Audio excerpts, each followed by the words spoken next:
প্রিয় দর্শক, গতকাল নওগাঁতে ঘটে গেছে এক আজব ঘটনা।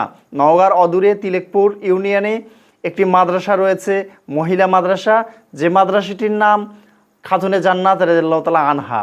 এই মাদ্রাসাটির প্রতিষ্ঠাতা একজন নারী, আফরোজা বেগম, এবং এই আফরোজা বেগমের স্বামী জাহের আলী সে মাদ্রাসাটিরই কর্মকর্তা।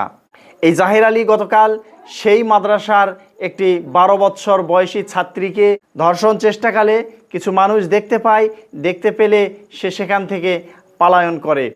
এদিকে তিলেকপুরবাসী আজকে জোর মিছিল করেছে এই জাহের আলীকে তিলেকপুর থেকে বয়কট করার জন্য, তিলেকপুর থেকে তার বাসস্থান সহ তার মাদ্রাসা সব কিছু উচ্ছেদের জন্য এবং এর বিরুদ্ধে যথাযথ ব্যবস্থা গ্রহণ করার জন্য।